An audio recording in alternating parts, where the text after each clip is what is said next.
É possível que existisse uma civilização avançada na Terra há mais de 10.000 anos. E depois de todo esse tempo, os restos mortais dessas pessoas e sua nação ainda seriam reconhecíveis? Pode ser que, como espécie, a humanidade tenha esquecido seu passado. Somos realmente uma espécie com amnésia? De acordo com a teoria tradicional da evolução humana, isso é impossível.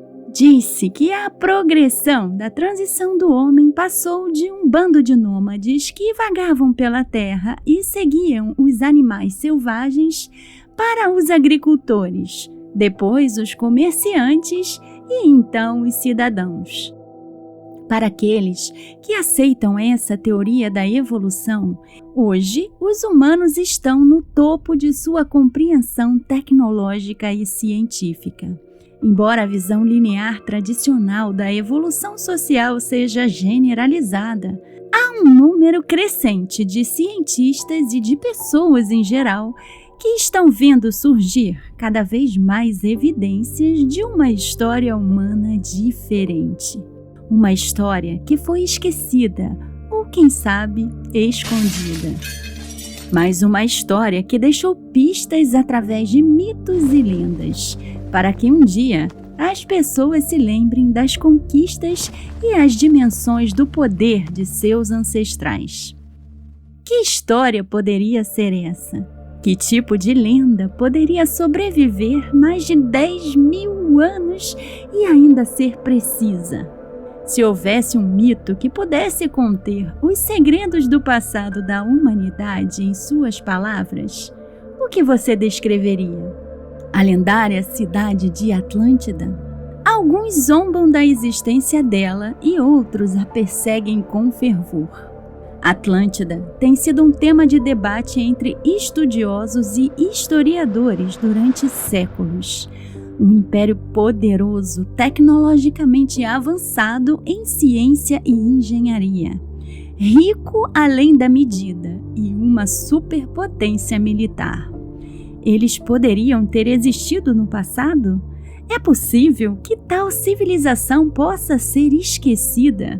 Os ventos do tempo distorceram a nossa percepção da história humana? As evidências indicam que, na verdade, foi exatamente isso que aconteceu. E se isso for verdade, como poderia uma cultura tão significativa ser esquecida?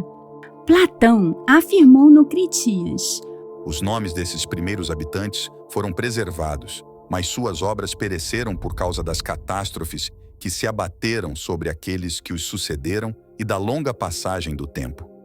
Aqueles de sua raça que sobreviveram a essas sucessivas destruições foram, como eu disse antes, deixados como um povo analfabeto das montanhas, que só tinha ouvido a tradição dos nomes dos governantes de seu país, e, além disso, apenas um pouco de seus feitos.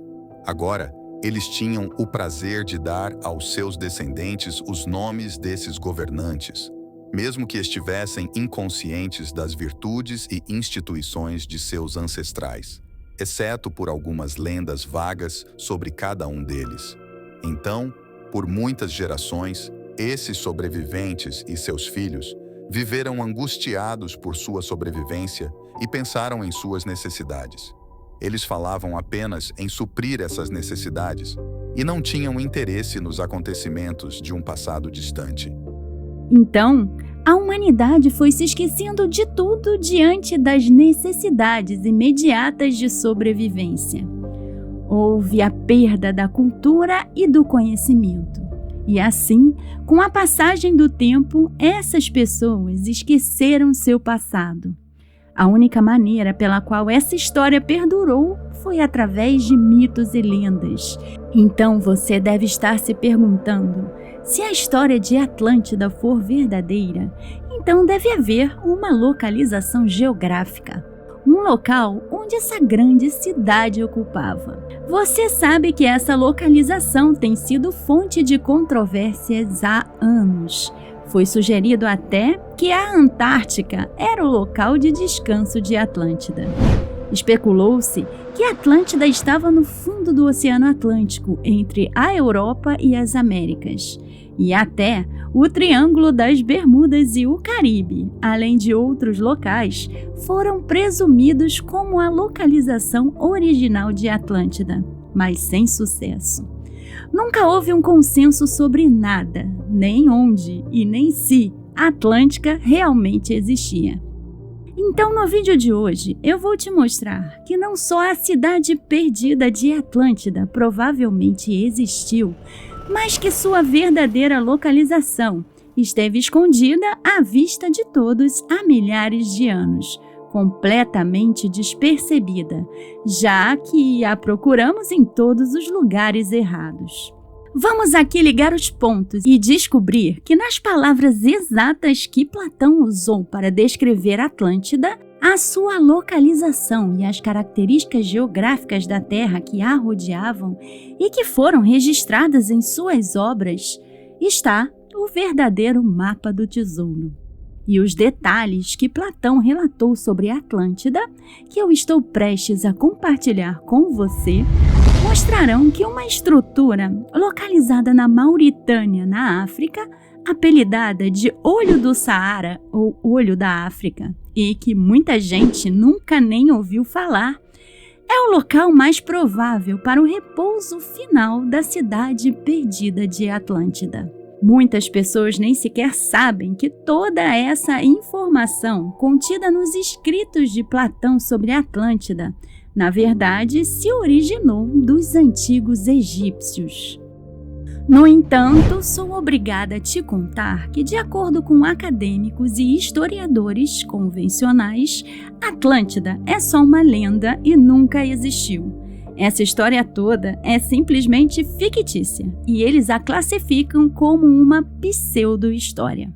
Fato que contradiz completamente Platão, que chega até a ser acusado de mentiroso, segundo alguns acadêmicos mais fervorosos. Talvez porque o que Platão descreveu era que os atlantes viviam numa ilha poderosa, com características geográficas muito distintas, onde desfrutavam de uma vida de grande sofisticação e abundância.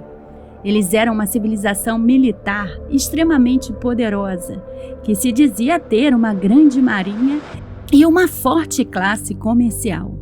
Os governantes de Atlântida foram descritos como amorosos e gentis, e bons para o seu povo. Eles construíram uma sociedade próspera e avançada em ciência, política e engenharia.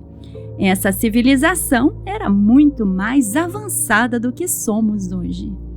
Mas por que isso? Se existem evidências que contribuem para a teoria de que Atlântida existiu, que era uma nação real e poderosa e que, de fato, foi arrastada para o mar, quais são as evidências que eles têm de que Atlântida não existiu?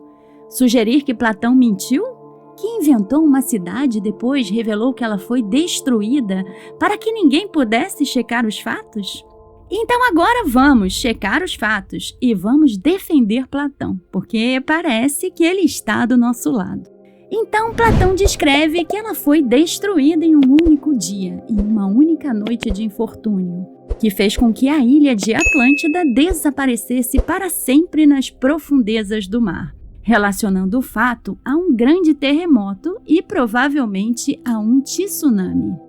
Platão recebeu todas essas informações sobre Atlântida de Solon, que era seu parente ancestral separado por 6 gerações. Solon nasceu na Grécia em 638 a.C. e foi um estadista, legislador e poeta, considerado pelos gregos como um dos 7 sábios da Grécia Antiga. Nos últimos anos de sua vida, ele viajou para o Egito em busca de conhecimento. O Egito, naquela época, possuía os mais longos e completos registros históricos disponíveis.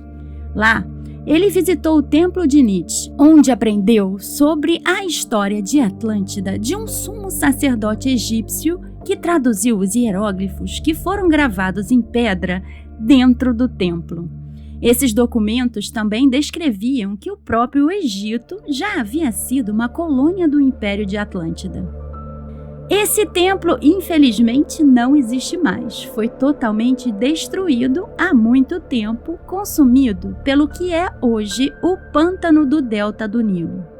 No entanto, graças a Solon e suas notas detalhadas, essa informação foi retida e mantida por 6 gerações dentro da família de Platão, antes de ser publicada por ele no século IV a.C. Então, uma das primeiras coisas que precisamos checar é a suposta data da destruição de Atlântida. De acordo com o que Solon aprendeu, enquanto visitava o Egito, o evento que destruiu a cidade havia ocorrido 9.000 anos antes, o que é um período muito interessante, considerando que ele visitou o Egito há 2.600 anos. Então, se o evento havia ocorrido há 9.000 anos, isso equivale a 11.600 anos antes do tempo que estamos hoje. Quem assiste ao canal já pegou e já sabe o que aconteceu nesse período. Ele coincide com um Dryas recente, onde sabemos que houve uma catástrofe. Embora eu já tenha falado sobre isso em muitos outros vídeos, para quem não conhece ou é novo no canal, esse foi o período onde houve uma grande mudança na temperatura do planeta. Existem muitas evidências para esse evento e são cientificamente comprovadas. O ponto relevante aqui é que muito provavelmente esse evento também esteja relacionado de alguma forma com a destruição de Atlântida. Afinal, quais seriam as chances de 11.600 anos atrás combinasse tão perfeitamente com o evento que destruiu a cidade? E isso não é a única coisa que parece se encaixar. Dizia-se que Atlântida era composta de círculos concêntricos, 3 anéis de água e 2 de terreno. Na verdade, aqui estão as palavras exatas de Platão. Haviam zonas alternadas de mar e terra, maiores e menores, circundando-se umas às outras. Eram 2 de terra e 3 de água, como se fosse um torno, equidistantes em todos os sentidos do centro. Você pode ver agora alguns exemplos do que as pessoas criaram, baseando-se na descrição de Platão sobre Atlântida. Então, compare isso com o que vemos na estrutura de Richat, que é o nome do olho do Saara. Ao olhar para essa imagem, a primeira coisa que você deve entender é que isso é muito maior do que parece. Por exemplo, essa foto aqui foi tirada de alta altitude. Portanto, o que você está vendo é algo em torno de 32 quilômetros de diâmetro. Essa foto em particular nem mostra toda a estrutura, que tem aproximadamente 48 quilômetros de diâmetro. E esse sítio, na verdade, só pode ser apreciado do espaço e por imagem de satélite, porque cobre uma vasta área.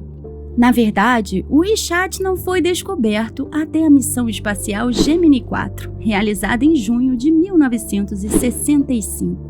Essa coisa estava escondida à vista de todos por milhares de anos, porque a partir do solo você não tem ideia do que está vendo, e só do céu que você consegue compreender o que faz parte dessa enorme estrutura, contendo círculos dentro de círculos. Você pode ver um dos anéis externos à distância, ainda do chão. Parece apenas uma colina, mas é notável quando você se afasta que isso assemelha-se realmente a um olho. Então, faz todo sentido. O motivo pelo qual foi dado a esse local o apelido de Olho do Saara. Aliás, ele está localizado a aproximadamente 400 quilômetros para o interior ao largo da costa da África Ocidental, em uma área muito remota que é raramente visitada e desconhecida para a maioria das pessoas. O que é ainda mais fascinante do que seu tamanho e forma é que os cientistas não sabem o que é isso ou como isso foi formado. Sendo assim, para eles, é apenas uma formação natural. Inicialmente, eles teorizaram que naquele local havia havido um impacto, mas isso foi descartado, uma vez que não há qualquer tipo de evidência de nenhum impacto por ali. Como eles nunca viram nada assim em qualquer outro lugar do planeta, então o palpite número 1 é de que provavelmente a estrutura foi formada há cerca de 100 milhões de anos atrás, quando o supercontinente Pangeia foi separado e deu origem à configuração dos continentes como os conhecemos hoje. Eles teorizaram que a rocha foi empurrada para cima em direção à superfície, criando uma cúpula de camadas rochosas. Sugerem que, a algum ponto, cerca de 100 milhões de anos atrás, o olho dessa estrutura entrou em erupção, causando o colapso da bolha que constituía a parte central da estrutura.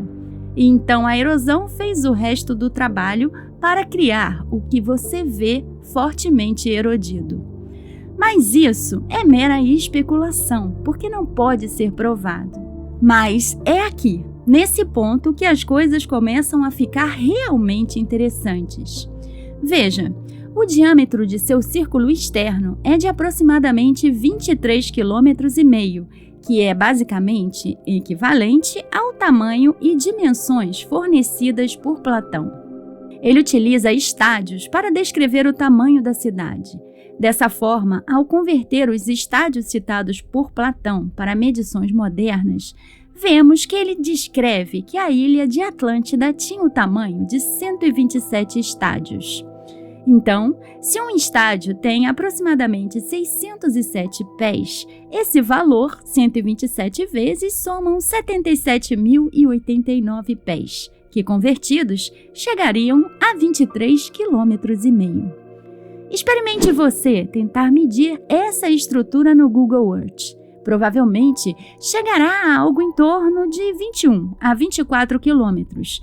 E isso é virtualmente idêntico ao tamanho mencionado por Platão e Solon em sua documentação.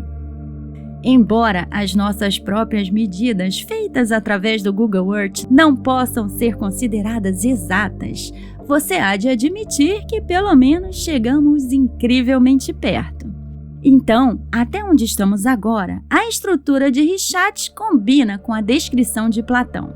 Além disso, ele diz que a cidade de Atlântida consiste em 3 círculos de água e 2 de terra.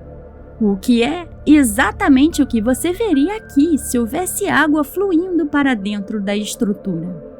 Isso tudo está ficando muito interessante, não é? Então vamos além. Ele afirmou ainda: ele celebrou as montanhas circundantes por seu número, tamanho e beleza. Adicionando ainda a essa informação que as montanhas circundantes da cidade fluíam com rios.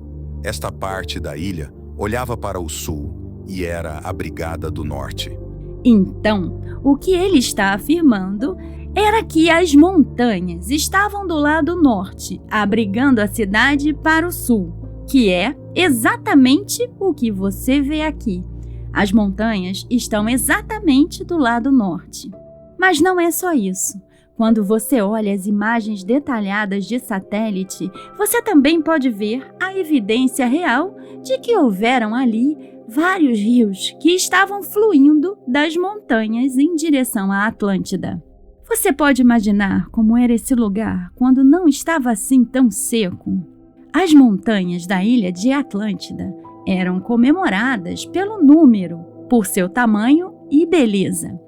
E é uma pena que esse lugar seja tão remoto e tão pouco visitado, e existam tão poucas fotos disponíveis da vista dessas montanhas ao nível do solo. No entanto, isso não nos impede de pelo menos imaginar que essas montanhas deveriam ser exuberantes e verdes, lindas, com seus rios e cachoeiras derramando-se sobre elas. Podemos ver que os rios estiveram claramente lá. Nós podemos ver isso. Então é certo que esse lugar alguma vez foi algo muito diferente do que esse estéril deserto seco que vemos hoje. E isso claramente combina, mais uma vez, com a descrição de Platão. Tudo se torna ainda mais divertido quando você considera que Platão disse que a cidade de Atlântida abria-se para o mar no sul. Bem, então agora dê mais uma olhada aqui.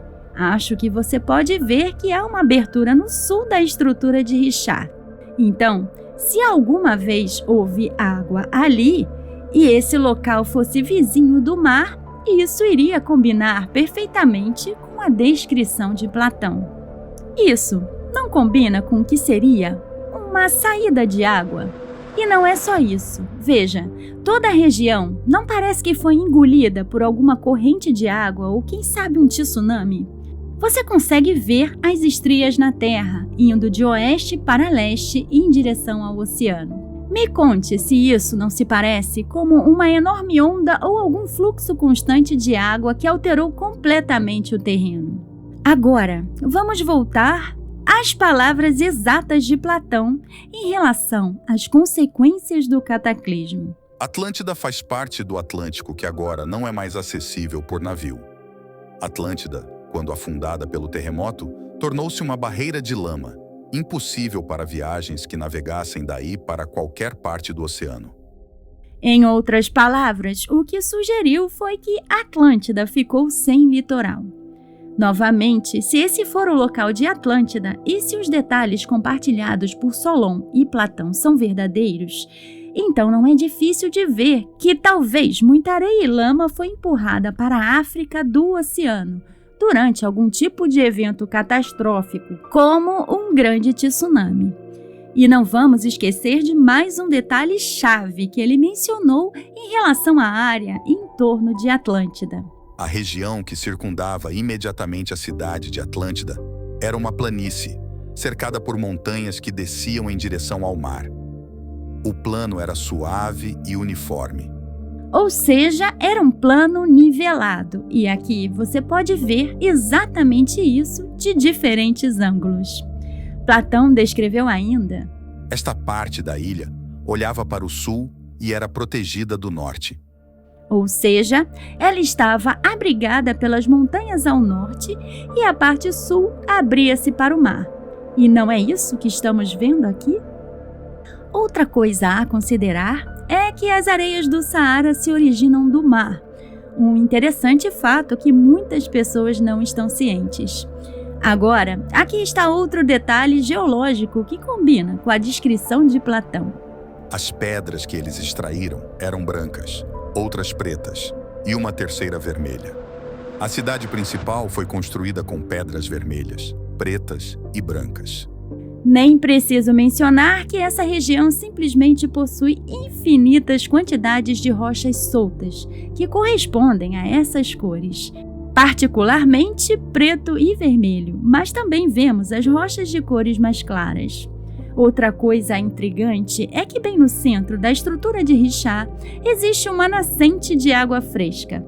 Os moradores locais chegaram a cavar um poço para provar que a água dessa nascente é fresca, apesar do fato de que a água do subterrâneo em torno de toda essa área é salgada, o que também é no mínimo interessante, considerando sua distância do oceano. Mais uma vez, Platão havia descrito que havia um poço na Acrópole Central que fornecia água à cidade. Esse detalhe sobre a água fresca da nascente saindo da ilha central é significativo, sobretudo quando você compará-lo ao que o Platão disse ao citar o deus Poseidon. O deus Poseidon não encontrou dificuldade em fazer arranjos especiais para a ilha central, trazendo à tona duas nascentes de água, uma de água quente e outra de água fria. Um poço perto da Acrópole Central fornecia água fresca à cidade.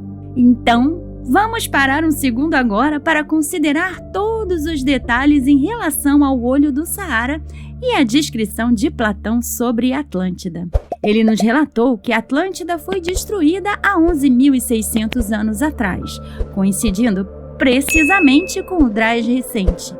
Era uma estrutura circular que teria sido composta de 3 anéis de água e 2 de terra, tal qual como vemos na estrutura de Richat, caso houvesse água dentro dela.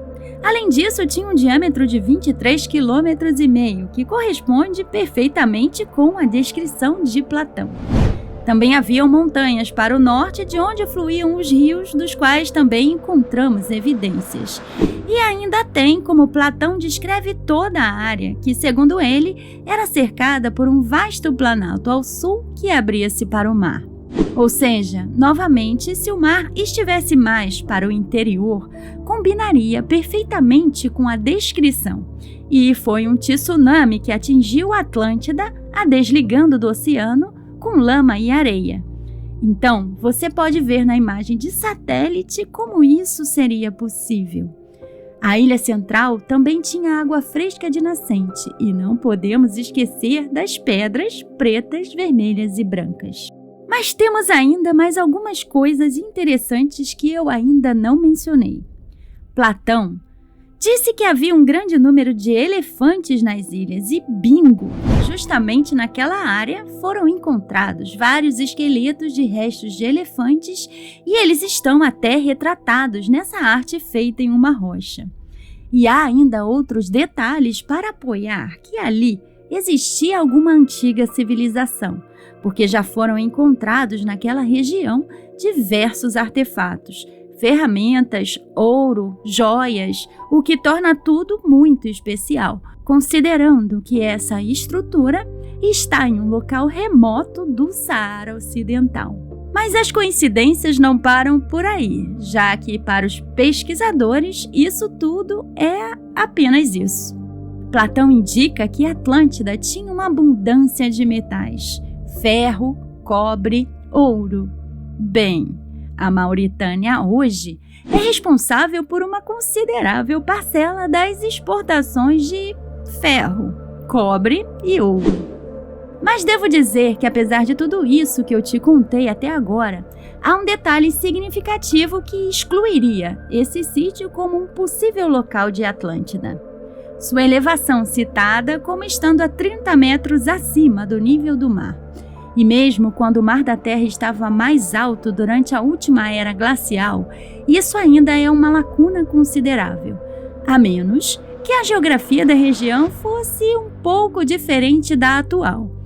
Não podemos esquecer, então, daquela teoria proposta pelos cientistas quanto à formação da estrutura de Richat por rocha derretida que foi empurrada em direção à superfície por baixo. Parece que concordamos com eles. Considere a Antártica como um exemplo. O alicerce que fica por baixo do continente, deitado por baixo do gelo, está subindo, e isso está acontecendo agora. Lembre-se, eu não estou sugerindo que isso é exatamente o que aconteceu a respeito da estrutura de Richat. Estou simplesmente apontando que deveríamos considerar algo assim. Nós ficamos chocados ao constatar que o terremoto japonês e o tsunami de 2011 moveu a costa do Japão em 2,5 metros e deslocou o eixo da Terra num piscar de olhos. Então, não podemos descartar nada. Como a estrutura de Richat era ou como realmente foi formada, considerando que é um lugar tão incomum, merece que tenhamos nossas mentes abertas para as novas possibilidades.